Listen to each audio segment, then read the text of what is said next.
আমরা যে আমেরিকাতে পড়তে যেতে চাই তার আগে আমাদের জানা উচিত আমেরিকাতে কয় ধরনের শিক্ষা প্রতিষ্ঠান আছে। হ্যাঁ, আজকে এই বিষয়ে ইন ডিটেল আলোচনা করব আমেরিকাতে আসলে কয় ধরনের বিশ্ববিদ্যালয় আছে বা শিক্ষা প্রতিষ্ঠান আছে এবং এই সমস্ত শিক্ষা প্রতিষ্ঠানের ইন্টারন্যাশনাল স্টুডেন্টদের জন্য সুবিধা অসুবিধা কি কি।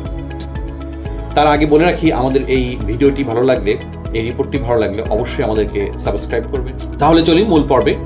আমেরিকাতে 3 ধরনের শিক্ষা প্রতিষ্ঠান আছে বা বিশ্ববিদ্যালয় আছে। এক হচ্ছে পাবলিক ইউনিভার্সিটি, যেমন আমাদের সরকারি বা আমাদের পাবলিক ইউনিভার্সিটির মতো, যেমন ঢাকা বিশ্ববিদ্যালয়, রাজশাহী বিশ্ববিদ্যালয়, জাহাঙ্গীরনগর বিশ্ববিদ্যালয়, এগুলো হচ্ছে পাবলিক বিশ্ববিদ্যালয়। এই পাবলিক ইউনিভার্সিটি আবার 2 ধরনের তাদের ফি নির্ধারণ করে।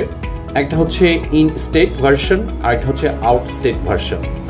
ইন স্টেট ভার্সন হচ্ছে তাদের আমেরিকানদের জন্য তারা এক ধরনের ফি নির্ধারণ করে, পড়াশোনার জন্য ফি নির্ধারণ করে। আর একটা হচ্ছে আউট স্টেট ভার্সন, যেটা ইন্টারন্যাশনাল স্টুডেন্টের জন্য। তো সাধারণত ইন স্টেট ভার্সন স্টুডেন্টদের জন্য পড়ালেখার খরচ কম্পারেটিভলি কম এবং আউট স্টেট ভার্সন বা ইন্টারন্যাশনাল স্টুডেন্টদের জন্য পড়ালেখার খরচ কম্পারেটিভলি বেশি। এবং এই ধরনের পাবলিক বিশ্ববিদ্যালয় যেহেতু সরকারি, সুতরাং এখানে স্কলারশিপ এবং ফিনান্সিয়াল এইড এর পরিমাণ খুবই কম। আর এরা সাধারণত তাদের আমেরিকান ইউনিভার্সিটিদের জন্যই এই আর্থিক সহায়তাটা ওনারা রেখে থাকেন। বিদেশি স্টুডেন্টের জন্য আসলে আর্থিক সহায়তা তারা খুব একটা এনকারেজ করে না। এবার আসা যাক প্রাইভেট ইউনিভার্সিটি। প্রাইভেট ইউনিভার্সিটিগুলো তো সাধারণত টিউশন ফি অনেক বেশি এবং এই প্রাইভেট ইউনিভার্সিটিতে আপনার পড়ালেখার সুযোগ সুবিধা বেশি।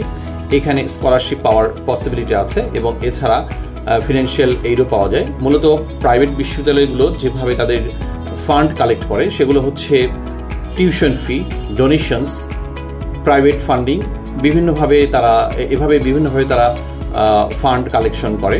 এবং এই সমস্ত বিশ্ববিদ্যালয়ে যদিও টিউশন ফি অনেক বেশি, তারপরেও এই সমস্ত বিশ্ববিদ্যালয় বিদেশি স্টুডেন্টদের জন্য প্রচুর পরিমাণ তারা স্কলারশিপের ব্যবস্থা রাখে এবং আর্থিক সহায়তার বিষয়টিও তারা রাখে। এরপরে আসা যাক, এ তো গেল পাবলিক বিশ্ববিদ্যালয় এবং প্রাইভেট বিশ্ববিদ্যালয়। এবার আসা যাক কমিউনিটি কলেজ। আমেরিকাতে কমিউনিটি কলেজেও পড়াশোনা করা যায়। এই সমস্ত কলেজগুলো মূলত 2 বছরের ডিগ্রি প্রদান করে, তারা কখনোই 4 বছরের ব্যাচেলর ডিগ্রি প্রদান করতে পারে না। মূলত এই সমস্ত কলেজগুলোতে যে ডিগ্রি প্রদান করা হয় সেগুলোকে বলা হয় অ্যাসোসিয়েট ডিগ্রি। স্টুডেন্টদেরকে এই অ্যাসোসিয়েট ডিগ্রি থেকে যখন তাদের 4 বছরের ব্যাচেলর ডিগ্রি কমপ্লিট করার জন্য অনেক স্টুডেন্ট কি করে, সেটা হচ্ছে এই কমিউনিটি কলেজের যে অ্যাসোসিয়েট ডিগ্রি সেটার ক্রেডিট তারা ইউনিভার্সিটিগুলোতে ট্রান্সফার করে। মূলত এই কাজটি যত সহজ আমরা বলি, আসলে তত সহজ নয়, কারণ এই সমস্ত কমিউনিটি কলেজ থেকে ইউনিভার্সিটিগুলোতে ডিগ্রি ক্রেডিট ট্রান্সফার করাটা একটু বেশ কঠিন। কিন্তু আরেকটা বিষয় হচ্ছে, এই সমস্ত কমিউনিটি কলেজ থেকে ধরেন আপনার I-20 বা অ্যাকসেপ্টেন্স লেটার আনাটা অনেক সহজ।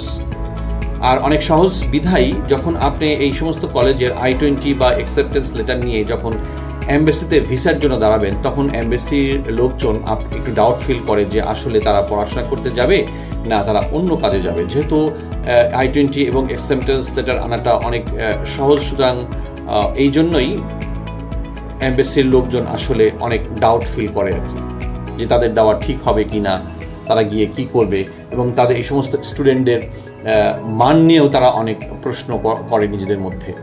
এবং এই সমস্ত কমিউনিটি কলেজে কোনো রকম কোনো স্কলারশিপ বা কোনো আর্থিক সুবিধাও পাওয়া যায় না।